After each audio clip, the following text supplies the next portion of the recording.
Hey everybody, it's Funny once again. Hope you're doing well. Today's episode of Rambling About is going to be a bit of a different one. Over the past couple months since I've been doing this YouTube channel thing, I've done a number of live performance case changes, talked about what I have going on at the time, changes I'm making, what I plan to do for live or whatever it is I have going on at the time. So today, because I really like doing episodes that are a lot more broad and talk about bigger topics and less specific module focused, we're going to talk about what I am bringing to the show I'm playing tomorrow. So normally in the show I'd say it sounds like this, so it sounds like this. It won't sound like that the entire set. That sounds like the intro to sounds very cinematic. That's the word. I want to talk about where the rig is at right now and where I intend to go with it for the show tomorrow. For context, tomorrow I am playing at Vancouver Synth Meet. Check them out everywhere. I am a big fan of theirs and have played a couple of those now, many of which are on YouTube, and I am hoping to actually include some of the live set in this episode. Right now we'll see how that goes. I want to kind of turn this into a video blog of sorts, where I talk about actually like physically bringing this to the gig and what I'm planning to do. So quick up front, a couple changes that I made to the case right now. I took out the Bitbox Mark II and replaced it with the Warp because I am really loving the Warp right now, and I had the VicX in this case for a bit, and I was really actually liking just some sort of drone texturizer. I think techno rumbles are also something that the Bohm expanders can do, but I don't have those, so maybe that's something I'll explore down the line. But yeah, like I was just about to say, the Bohm, I have the Bohm in here, which is replacing, if you're watching the previous videos, I had the Metal Fetishist, but I'm hoping today, because I'm only playing for 20 minutes tomorrow, to just use the Bohm in the rack, and then we'll talk about how my crossfitting thing has gone so far. We'll get into that in a moment. LXR, I have some plans to change this out for the Fire, but I don't have time to really prepare it, and there's some things that I want to record on here that I want to track, and we'll probably play some of said tracks today. I want to actually like record those to songs to release, so they've been kind of staples of the live set since I've been playing live, and I want to perform those on the LXR tomorrow. So we are going to do that. Vortices Hi-Fi, I believe this has been in the case for a good long while, but basically using it in this patch today to actually fade between two stereo mixers, which is kind of funny, but the drums from the LXR are going to the Endorphins Ghost. I'm using that as like a multi-effects for the drum bus because it sounds really good. And then we'll talk about the second row real quick, and then I want to try to go on the more interesting bits. It's not going to sound as drony as it does right now, but we'll get into that. So in the second row, I have this USB power. It's actually a 12-volt version. I really like this thing. Unfortunately, it's 3 HP, which is a pain in the ass, but it can deliver enough power to power a bunch of stuff like desktop keyboards, or using these sort of 12-volt converters for other stuff that I don't have to bring other power supplies, which is a huge plus when you're on the road. I have this 125 mounted upside down. Nothing in the case for today, but I have some plans after the show to be doing some MIDI stuff, because the Warp can take MIDI, the Flame Fire can take MIDI, which is not in here yet, but I have some plans, so we'll get doing that eventually, hopefully, not today. Another plan, I want to use my voice to mangle some stuff tomorrow. I'm not going to be screaming at all the synth enthusiasts, not yet anyway. And then, so you've seen in the other episodes, we had this crossfader here. We go between a mix that I'm doing in the 1U row. I'll talk about the 1U row in a bit, but we can't get into the effects section without talking about this first. So first one, I have the Ectocore and the Bohm in the left side. I'll turn my reverb off and listen to it. So in the Quadrat, I am mixing here, running Ectocore into Pico DSP, just because I like to get some bit crushing and stuff on here. This gets into like crazy sample rate reduce sort of annihilation, which I love. And then the Bohm, which I was using the Metal Fetishist for, and actually like the Metal Fetishist more for this setup. Like, it's just fun to like wiggle with live, doing all the tweaking. But tomorrow I'm playing for 20 minutes. There's gonna be a ton of people there. I don't want to log a whole bunch of stuff. We're just gonna bring the performance case, which I'm super stoked. Getting it all down to one power supply in one case is gonna be super awesome. But basically the, I don't know, idea for the whole set is to crossfade between what is being sequenced by the Hermod up top, and effects are in the bottom for end of chain, but I'm crossfading between the Ectocore, the Bohm, and the Hermod sequence. So you're listening to the Hermod sequence. If we play that, I don't intend to do it so drony the entire time, but right, and then I can crossfade over to these two.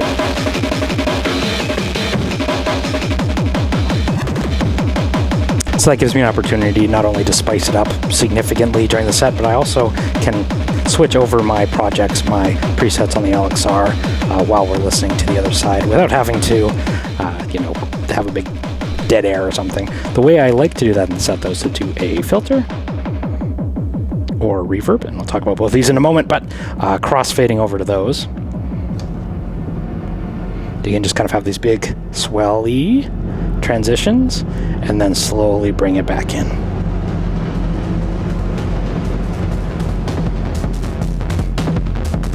Yeah. So what I have going on in the end of the effects chain is Data Bender. Data Bender, as I've always said, it's kind of Desert Island one for me, but notice that based on my routing, the crossfade output is going into the Data Bender. Hopefully you can see that, but that means I can data bend the Ectocore and Bohm or the Hermod sequence. Now it is clocked to the Hermod sequence, but in my experience so far, with glitchy stuff, it doesn't sound like weird, right? And you'll notice I'm tapping on this FSR by IntelliGel here. I just have a CV into the mix, so it's actually always, like I'm not CV8, I'm not modulating the repeat amount or anything, I'm just blending it in. That way, during the live set, I can kind of performatively do some of this. And again, following the clock from Pam's, which we'll get to in a second, but it doesn't sound too, like it never sounds out of time, you know what I mean? It just sounds stuttery and glitchy, right? And then that's going into the Aphelion. You'll notice the Overseer is out of my rack for the first time ever, I think.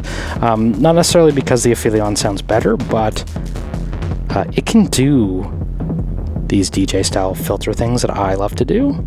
Not as well as the Overseer does, but, and especially on the high-pass side, I don't like it without resonance. It just sounds kind of thin. But, space-wise, stereo end-of-stream distortion is super nice to have. And I would love to have both if I had the room, but I do not have the room in here currently. That might change.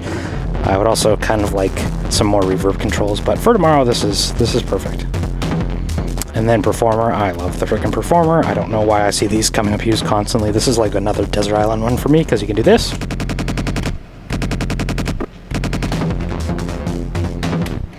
And Bit Crushing, I always love to use in my sets. It has a compressor, I'm not using that, but sometimes I do. Yeah, Performer's awesome. I don't sleep on it. I have oftentimes considered using this reverb on here, but it's not as good as the FX8 one. So that is just end-of-chain reverb currently. I have a whole bunch of algorithms on here, but I just love this one. So you can end your set or do my transitions, just flood it with reverb. And then I'm cross-faded over again. I'll go back to this one. And I have in a 1U adapter the muscle compressor by WMD because I just want to tighten up. I have it actually set into that limiter mode where it's sort of not, I think the idea is it has a pretty high threshold and a ability to bring down peaks is more what I'm doing. I just want to like blow out the speakers because sometimes this gets kind of crazy, and when there's transitions and stuff I don't want to have these like massive jumps in volume, so hopefully just kind of normalize. I thought more and more about what I want out of a compressor for me, and I actually don't really want a compressor. I think people were talking about I actually want like amplitude normalization, which is a bit of a different thing than a compressor that squashes everything. I kind of only want to roll off highs. I hate how compressors always sort of have issues with noise floor where it's always blasting noise because in Eurorack noise is a problem. But yeah, we have Hermod, obviously my favorite in-rack sequencer. I have some thoughts to switch that over to the Tone Verk at some point. That's a lot of what's going on with the MIDI and stuff, but we'll get to that eventually. Not tomorrow. I am doing all of my sequencing off on here. So what I'm doing in my set as well, all my projects you'll see are named after their LXR presets. So I can come in here and I have a set list written on my phone, and we'll just go over to this one's called RoboCop, and we'll hit load.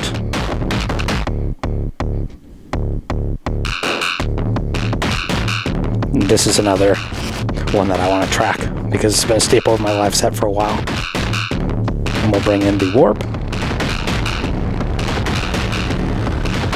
It's just this droney thing. Some of these sequences do have pitch information. Don't think this one does. But I just like this super wavetable-y digital thing. And then I can come in here into the warp and just do some wavetable noodling. And these will be nice for like the end of the set. I guess I can just let it flood out like that. PEMS Pro is a clock divider, taking clock out of her mod and dividing the data bender and the performer. Might need to do some things for the ghost eventually, but tomorrow I'm going to leave the delay and the reverb off. That's where I am at with this one. So if I bring my drums again, let's hear it. Reverb down. Again, using that FSR to bring in some data bender. So I want to like ideally look on stage like I'm doing something, not just like hitting play on a sequence, but not that there's anything wrong with that. I just don't have the aptitude to sit there without doing something with my hands, I guess.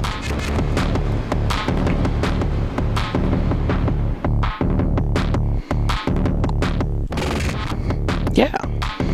Then I can come through and I'm going to cycle through these sequences. This is the one.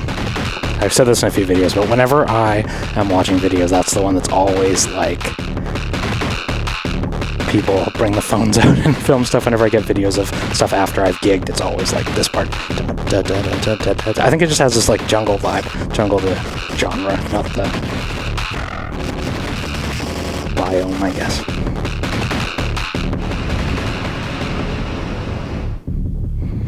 Switch over.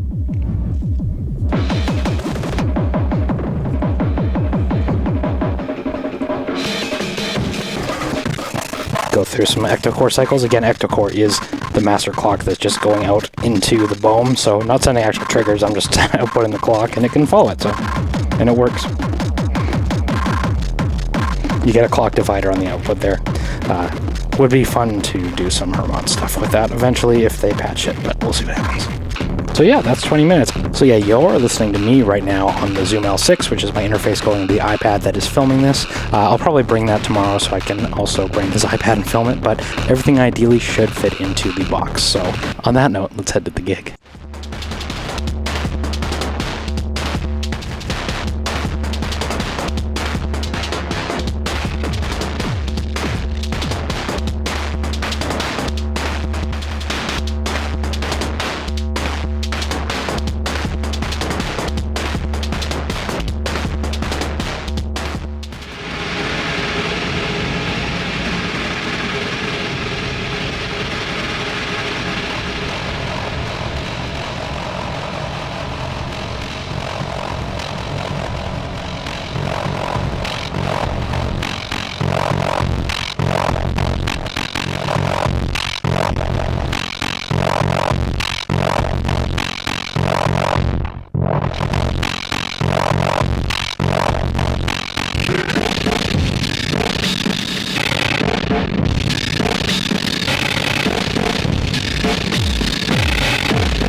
Okay, it is a few days later, but I'm back from the show. I wanted to sort of tie this video blog together, or whatever I'm calling it, by giving some thoughts after the fact for once, and talk about maybe the plan going forward, what I want to try next and the next things, because, and for one, I guess I can start that off by saying I don't think the case is ever going to be complete, right? I should have maybe 20 re-racks ago just sort of accepted the fate that we'll never be completely satisfied. That's kind of the fun of Eurorack in my mind, but also the headaches, because I lose the ability to master certain pieces when you're shuffling the pieces around in your case so often, but that's why some mainstays like the Performer and DJ Filter, Data Bender, and the Hermod so far have been staples, but I'm about to probably break up some of those staples too, so we'll just have to see where we'll go from there. But anyway, before we talk about changes, I want to just randomly disorganize, as always, thoughts about the show, how it went and everything.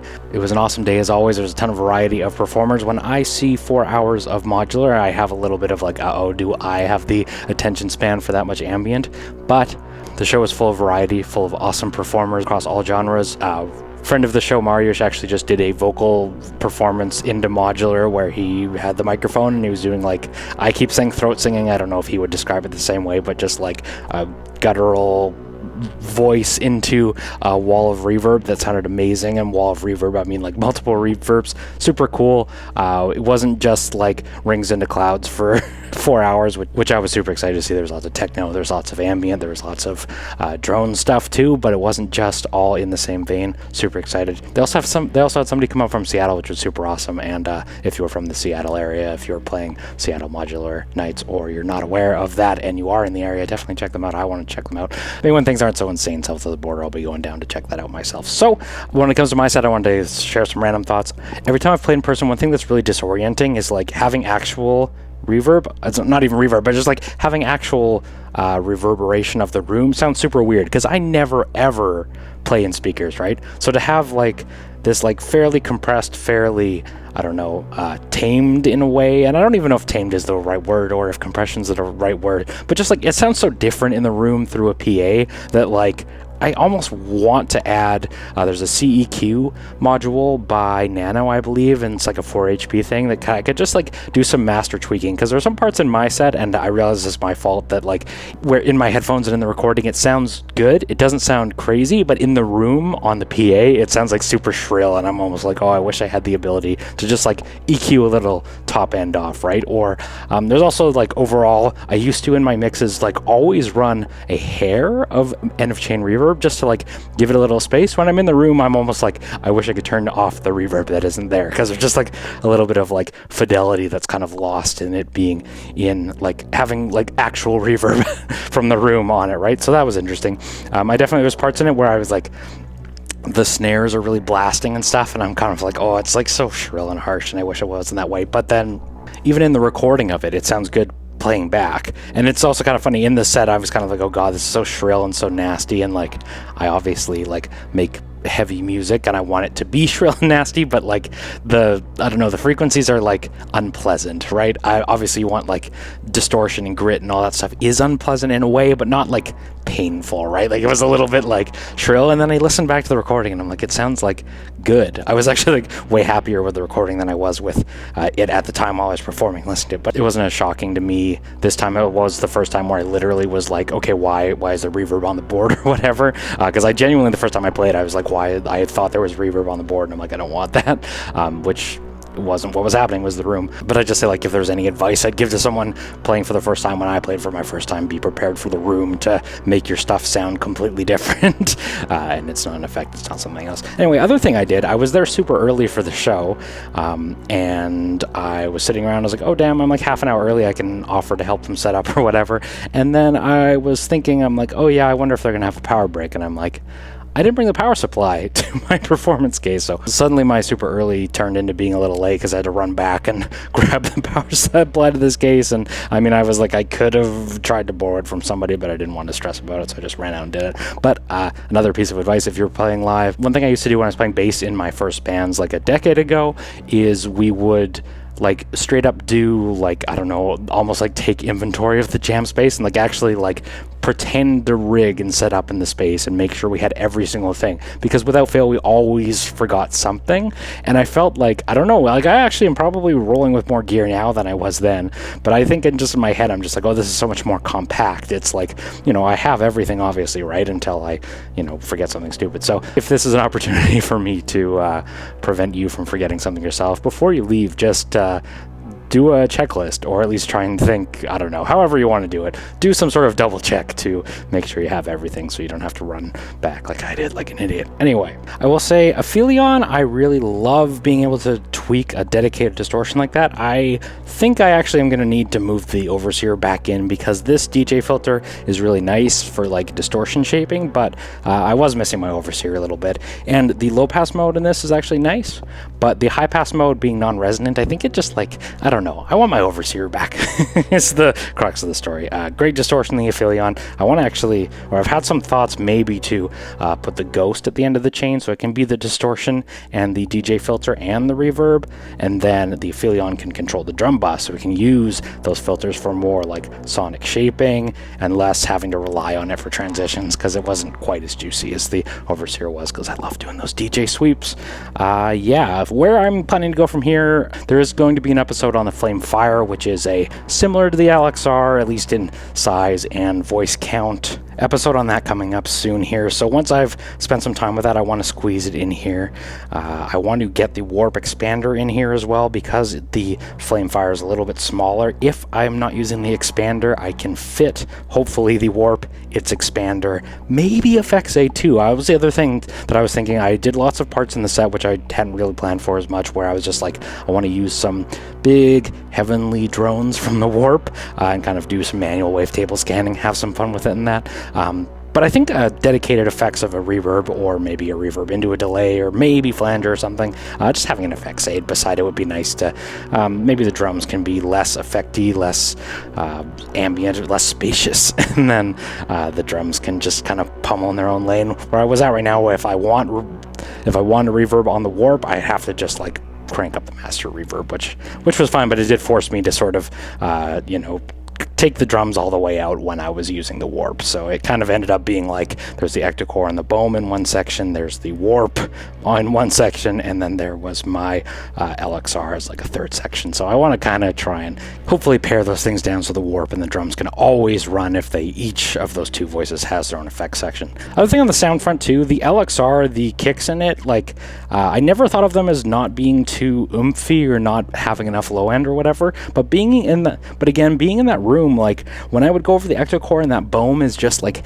hammering the room and actually getting some low end response and stuff, and I was like, oh, like when I would go back over to the LXR, and again, you won't hear these as much on the recordings because it's just compressed more. I think it must be whatever the reason it is, or maybe it's a combination of it being compressed and not actual recording, what have you. But anyway, just the Bohm sounded so massive and the LXR sounded so thin in comparison that I was kind of like whenever I was going over the LXR, I'm like trying to consciously like add some more distortion, try and like blast a little more low end, because I don't want one side to sound like so much thinner than the other, right? Especially when the BPM is similar or the energy is supposed to be a similar idea. But all in all, I love playing live more than ever. I feel like I have some plans going forward where I'm considering taking the Hermod out. We will see about that. I may continue using it as a MIDI CV converter, but I want to bring the Toneverk into this. I really feel like I'm doing some stuff in terms of sequencing on the Toneverk with that Electron sequencer that I'm just super keen to bring into the setup, and I really almost am like, I want to do that with like the SSF drums. I want to like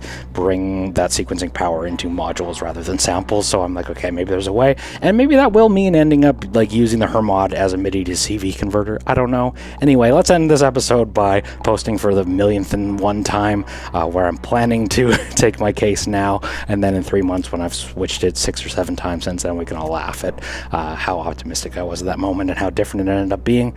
Anyway, I'm Tafony. What do you like about playing live? Do you hate playing live? Do you think it's a waste of time? I was talking to someone recently, close friends, more than one of them recently have talked about basically like being older and just how like playing live isn't worth the energy and it's just kind of like a big headache and all these things, and I just feel like more eager and excited than ever. But what do you think about it? What do you feel about it? What was your favorite live performance? I'm Tafony. Thank you so much for watching. Take care. Like, comment, subscribe, do all that good stuff. Goodbye.